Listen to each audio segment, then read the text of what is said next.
Muchas gracias por acompañarnos en una nueva edición de este programa que les presentamos 2 veces por semana para poder desmenuzar y traerles información que ustedes pueden analizar y entender más allá del barullo mediático que todos tenemos a nuestro alrededor.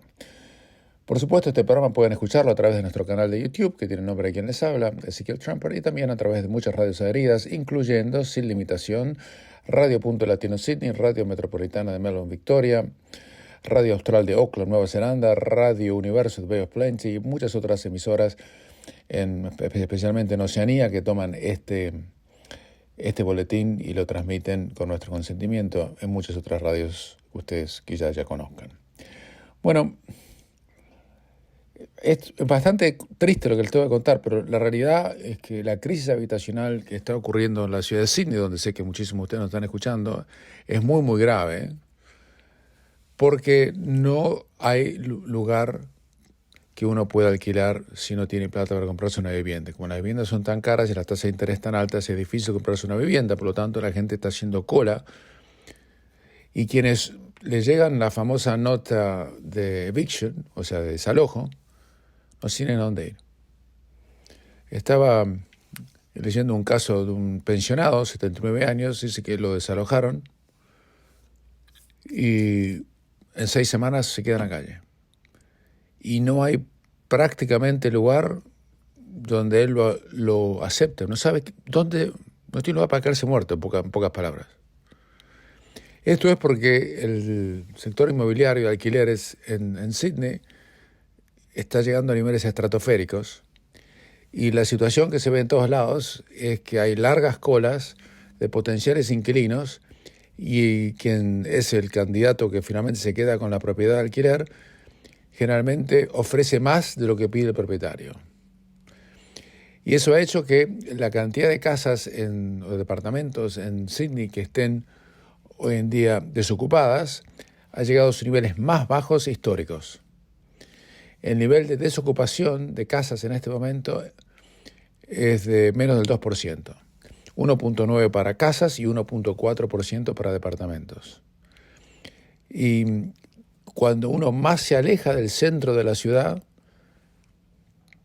es cuando más difícil es alquilar, porque los alquileres son menos caros, de manera tal que más gente puede acercarse. La gente está preparada a hacer cualquier cosa, porque podemos prescindir de muchas cosas, menos de un techo para donde vivir. Sydney hoy se ha convertido en una de las ciudades más caras del mundo para vivir. Y esto es un reporte hecho no por australianos, sino por la revista The Economist, que tiene una sección que se llama The Economist Intelligence Unit, que pone a Sydney la 10ª ciudad del mundo más cara para vivir.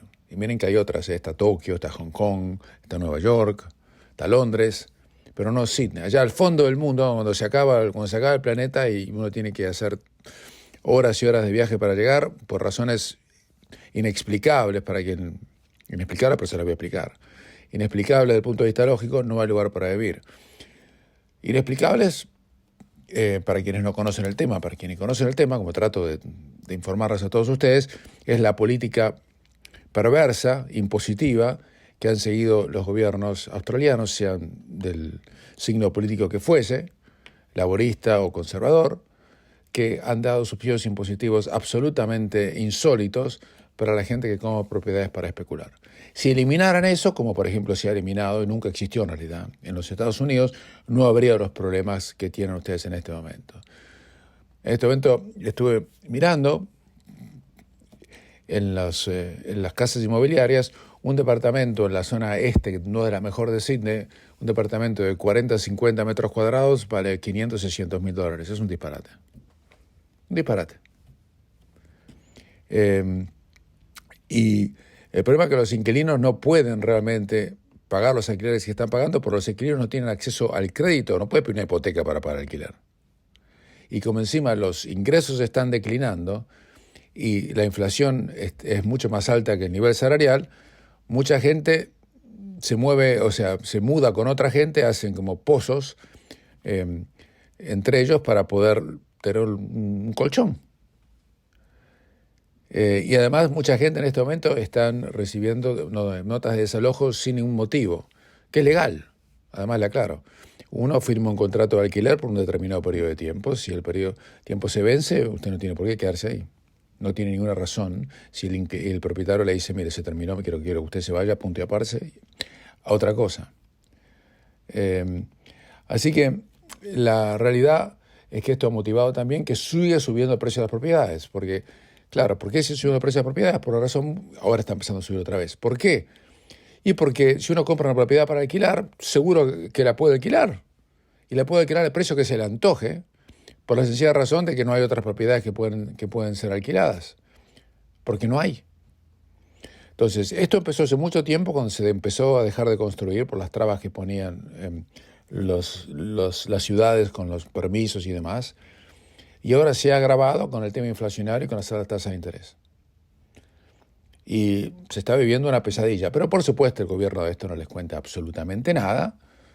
El primer ministro se pasó el último fin de semana haciendo una exhibición de no sé qué, participando en el mal llamado Mardi Gras y marchando con la comunidad homosexual. Está bien que si quiere marchar con los homosexuales o con los transexuales o con los bisexuales o con los sexuales que quiera, yo no tengo ningún problema. Pero no es lo más importante que está pasando, ni eso a usted le cambia la vida, ni mucho menos. O sea, la distorsión que existe entre la realidad real y la realidad política es tan grande que prácticamente parece que el primer ministro está gobernando un país que no existe. Porque la gente hoy en día no tiene dónde caerse muerta literalmente si no tiene una casa propia, que es cada vez más difícil tener. Además, una pregunta que yo les hago: si usted tiene un hijo de 25, de 30 años, ¿cómo diablos hacen para comprar una casa? Y no pueden. ¿Cómo diablos hacen para alquilar? Y tampoco pueden, porque los salarios son bajos, relativamente hablando. Internacionalmente los salarios en Australia son muy bajos. Un hijo mío era abogado en Australia y ahora es abogado en el extranjero. Y cuando trabajaba de abogado en Australia, ganaba 3 veces menos de lo que gana ahora haciendo exactamente lo mismo en otro país, no que en los Estados Unidos. Entonces, no me digan una cosa por otra. Entonces, ¿qué incentivo tiene la gente joven, preparada y educada para quedarse en un país donde tienen impuestos altísimos, la propiedad es carísima y los salarios son malos, internacionalmente hablando? Entonces, cuando yo le decía que ya no son malas medidas del mundo hace muchísimo tiempo, no era simplemente que yo me había enojado. Tenía los números en la mano, yo sabía lo que estaba hablando. Bueno, ahora los están viendo. Hoy en día hay alrededor de 2 millones de inquilinos en el estado de New South Wales, que es el más grande del país, y desde el 2020 hasta hoy, el aumento en la cantidad de hogares que tienen problemas para tener vivienda, lo que se llama en inglés Extreme Housing Stress, ha aumentado en un 52%. ¿Y qué se llama housing stress?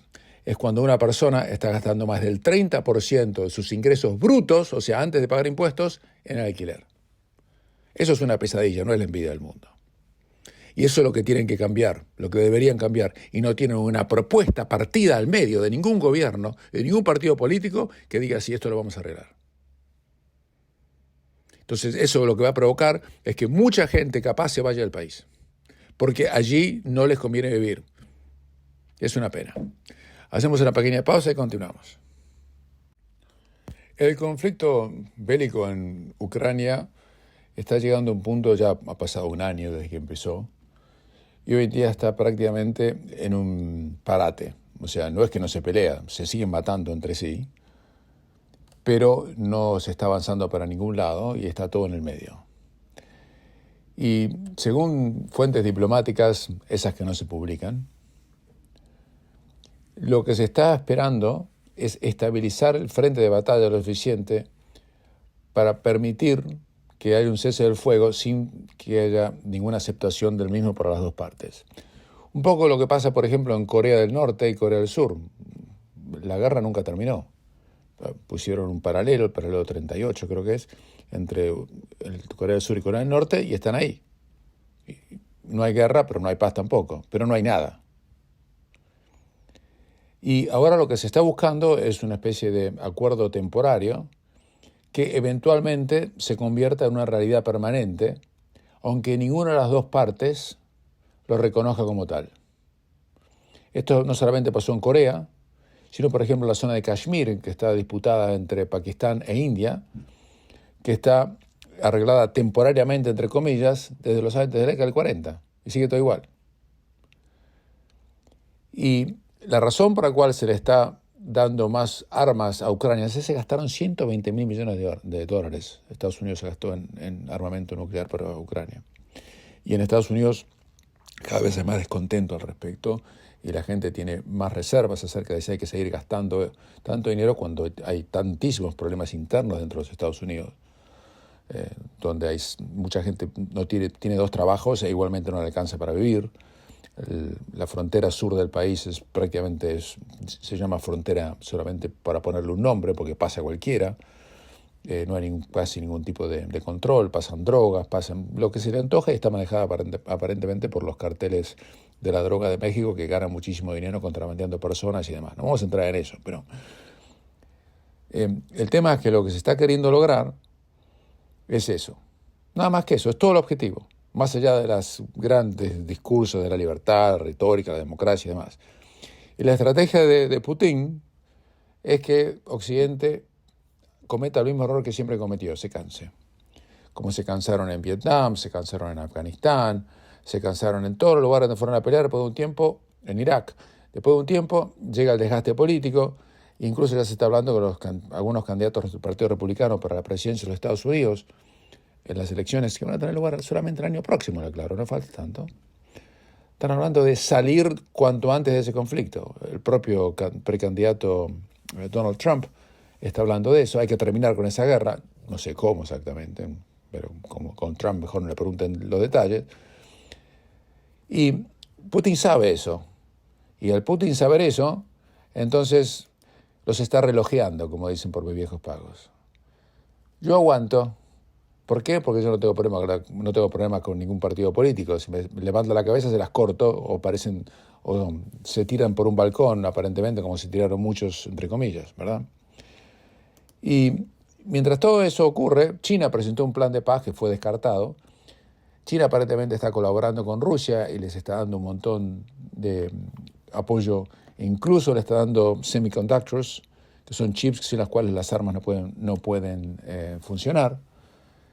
Y a medida que la invasión a Ucrania entra ya en su segundo año, y Rusia obviamente prioriza sus necesidades militares sobre las exportaciones de armas a otros países, muchos países de África, por ejemplo, que solían comprar la mayor parte de sus armas a Rusia, hoy están buscando por otros alternativos. ¿Y dónde lo encontraron?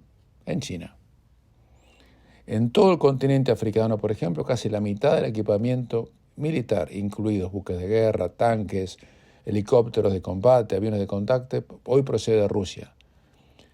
Pero ahora, ante las sanciones impuestas a Rusia, van a tener que obviamente buscarlos en otro lado, y se está hablando de que hoy ese país sería China. Es más, todos saben, por ejemplo, que Argelia, un pequeño país árabe africano, en el norte de África, es el mayor importador africano de armas rusas, pero también le compra muchas armas a Alemania, Francia y a China.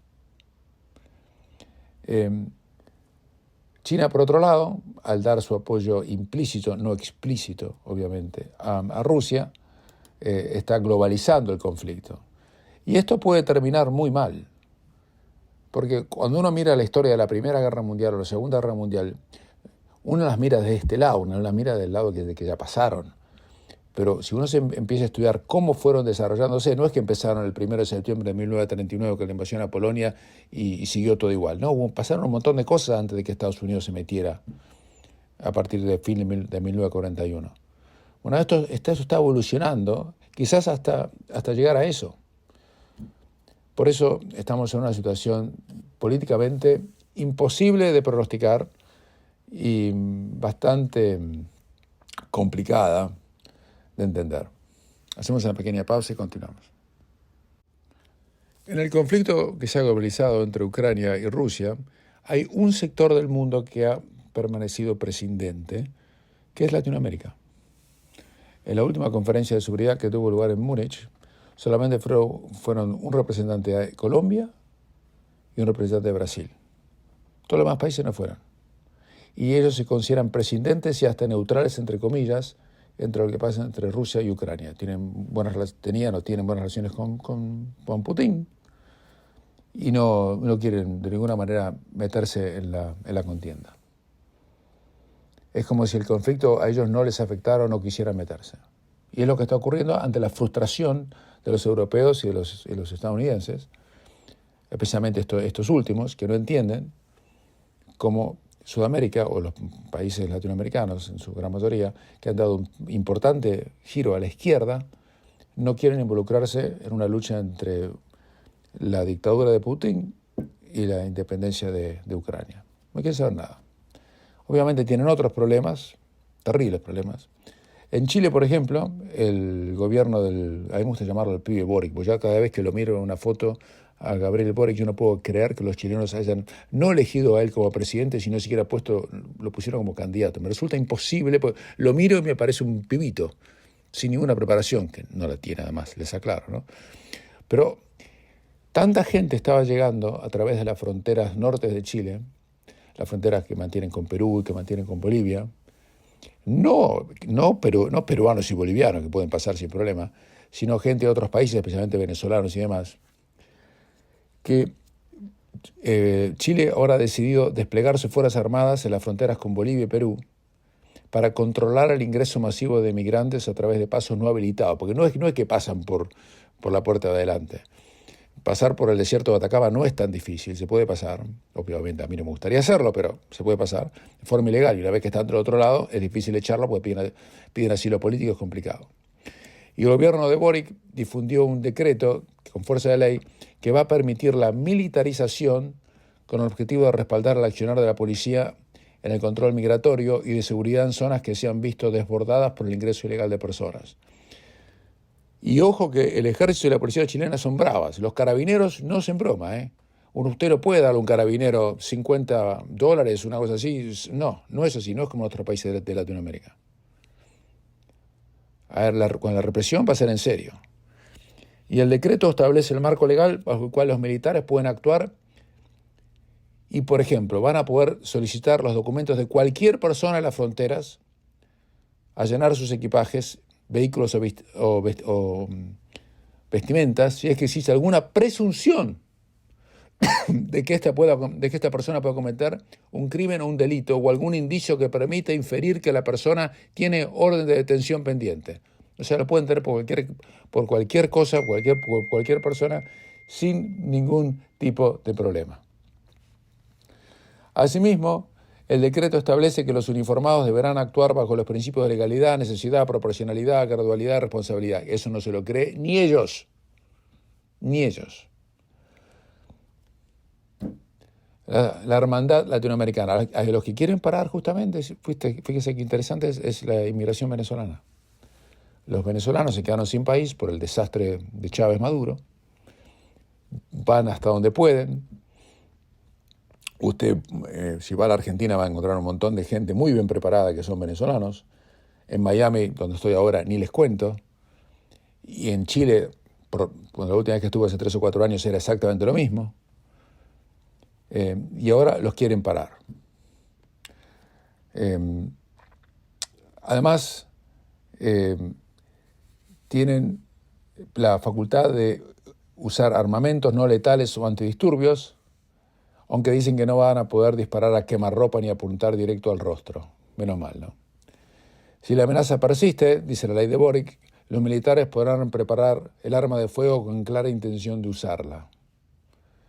Y este es un gobierno supuestamente de izquierda, aunque fuentes que uno tiene en Chile me dicen, ustedes lo sabrán mejor que yo, porque hay muchísimos de ustedes que son chilenos con contactos muy frecuentes con lo que pasa en Chile, es que el país se está tornando invivible en muchos lugares con una tasa de criminalidad impensable hasta hace 4 o 5 años.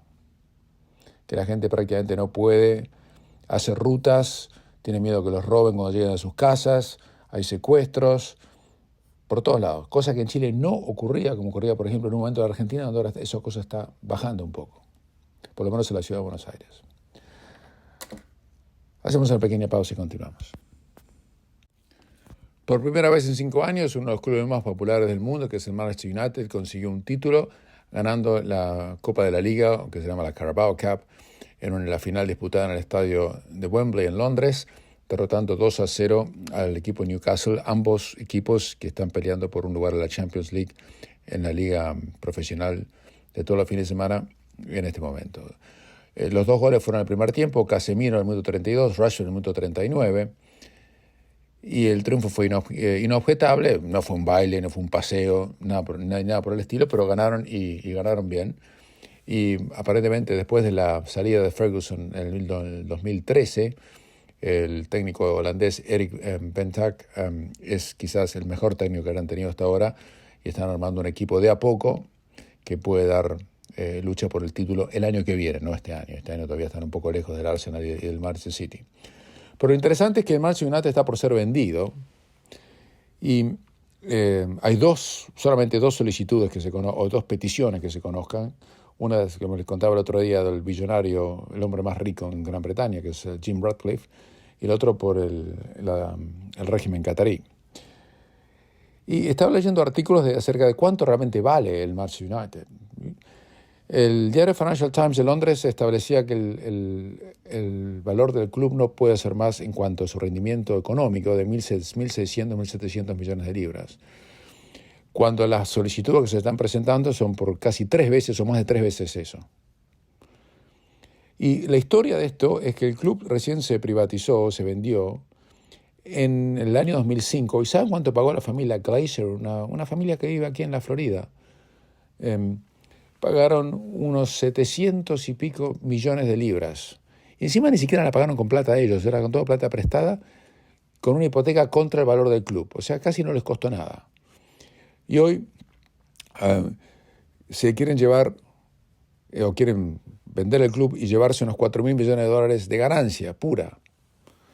Lo que tienen absolutamente todo el derecho de hacerlo. Ustedes dirán, pero ¿cómo el Manchester United cotiza en bolsa? Sí, es cierto, el 5% de las acciones cotiza en bolsa. El otro 95% está en manos de la familia Glazer, que obviamente los hinchas de Manchester United detestan, silban, lo que quieran, pero ellos son los dueños y digan lo que quieran, son los dueños y siempre lo serán. Quien lo compró falleció, quedaron los 6 hijos, que ahora obviamente quieren repartirse el botín que les dejó papá. Ellos eran dueños de equipos aquí en Estados Unidos también, y obviamente comprar el United fue un gran negocio, pero no les costó nada y se van a llevar una fortuna. El problema es si el club está realmente bien manejado, y eso es lo que se discute. El club entró en un descenso en los últimos 10 años, no ganaron nunca más la liga desde que Ferguson se fue. Lo mejor que pudieron hacer es ganar la Europa League y un segundo puesto, y nada más. Pero más allá de eso, están hoy en día buscando un dueño que los pueda recapitalizar y poder comprar más jugadores, porque se sabe científicamente que quien gasta más en jugadores, o sea, que compra los mejores, realmente se lleva los títulos. Así que este es el primer título que tienen, le falta disputar la FA Cup, no van a ganar la Premier League y tampoco la Champions League, porque no juegan, pero están en la Europa League, y en ese sentido le ganaron al Barcelona 2-1 hace 4 o 5 días, el partido jugado en Old Trafford, y han podido pasar a la nueva ronda. Tienen que jugar contra el Betis de España, pero falta mucho, recién están en los 16avos de final, así que imagínense todo lo que hay que transcurrir. Mientras tanto, la Liga Española se sigue cayendo, sacudida tremendamente por el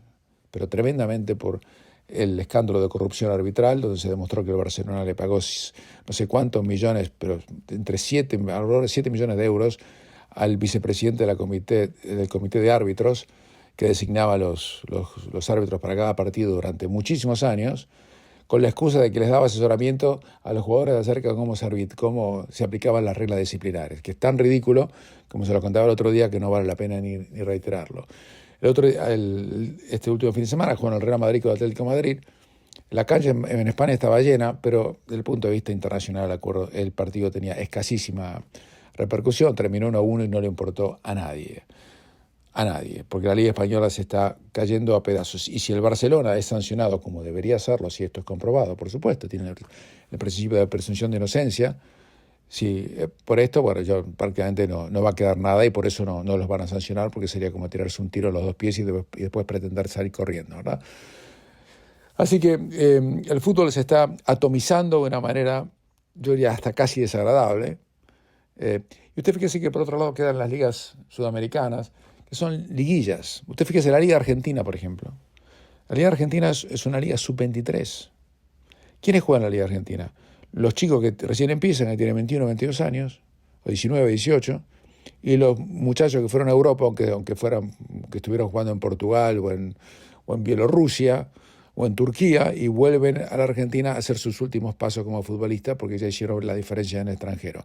Eso es una liga sub-22 o de 31 para arriba.